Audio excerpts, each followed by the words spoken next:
Welcome to Creep Tales Hub, where winter silence is never empty, and the cold brings more than chills. Tonight's story follows a young woman who thought she was safe, until the winter night proved her wrong. We all have that one story, the one we don't tell at parties, the one that lives in the back of your mind in the quiet hours of the night. A story that, when you remember it, makes you check the locks on your door one more time. Today, you're going to hear 3 of them. Stories of simple decisions that spiraled into nights of pure terror. And by the end, you'll learn the 3 unbreakable rules for surviving the unknown. Our first tale takes us to the decaying heart of North Jersey. A place where 4 friends learned that the most dangerous thing in an abandoned building isn't the decay. It's who you might find already living there. Back in the day, my friends and I had a hobby: urban exploration. We'd drive out to forgotten places just to see what was left behind. This one night, our target was an old middle school. We'd seen pictures online. It was huge, a graveyard of childhood memories. There were 4 of us: me, Frank, who was into graffiti, and our 2 other B. Our plan was simple: get in, get to the roof, set off some fireworks, and get out before the cops showed. Standard procedure. We found a cut in the fence, our lucky break, we thought. Inside, it was a tomb, silent. The kind of silence that feels heavy. Our powerful flashlights cut through the dark, revealing graffiti, crumbling ceilings, and classrooms frozen in time. But then, the first sign that something was off. In the basement, a massive pentagram was painted on the floor. We shrugged it off. You see that stuff all the time. But then, things got personal. Frank and I were tagging a wall when his bag of spray paint vanished. We thought it was a prank, until we found it in a small side room, sitting in the corner of a freshly painted pentagram, the paint still dripping like black tears. That's when we heard it. Footsteps, thundering towards us. Our friends burst out of the darkness, eyes wide with panic, yelling one word: run. We didn't ask questions, we just ran. And that's when we heard them. Multiple voices, screaming from the darkness, promising things I won't repeat here.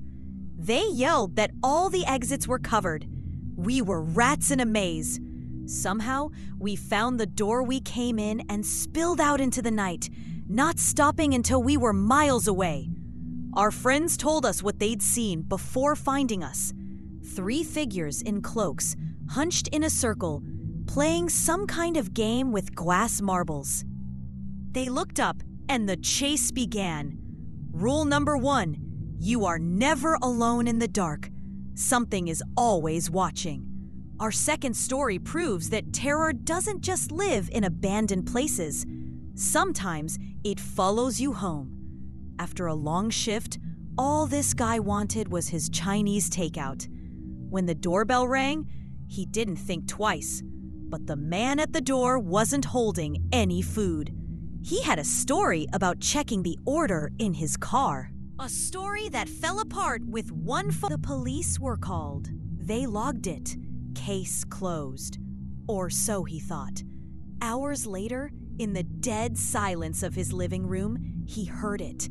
A faint scraping at the back door. Then the doorknob jiggled. Someone was trying to get in. He locked himself in his room, knife in hand, waiting for the police. They found fresh pry marks on the door. The man was gone, but he wasn't finished. A few nights later, police sirens woke him. He saw cruisers fly past his house. Minutes later, 2 officers were at his door. They showed him a photo on a phone. It was the same man, caught trying to break into another house just down the road. Rule number 2, trust the silence. If your gut screams that something is wrong, it's already too late. Lock the door. Our final story is a different kind of monster. One that hides in plain sight, in a crowded bar, with a charming smile. Catherine and her friend Jackie were out for a normal night. They met 2 guys, Sebastian and Luke. They seemed normal, charming even. But when the girls went to the bathroom and returned, they saw a chilling shift. The guys were whispering, their casual masks momentarily off. Then drinks arrived. 2 rum and cokes for the girls, and 2 bright yellow, slushy pina coladas for the guys. A frozen drink at a bar like that? For 2 guys like that? Catherine's instincts kicked in. With a playful smile, she switched the drinks. "These look a little too girly for you," she teased. The guys hesitated, but drank the rum and cokes.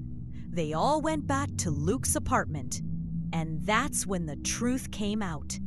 Within 20 minutes, Sebastian and Luke were slurring their words, laughing uncontrollably, and then they passed out cold on the couch. The drugs they had meant for Catherine and Jackie had hit them instead.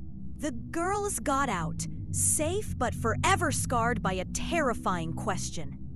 Why drug someone who was already willing to go home with you? What were they planning that required 2 unconscious women?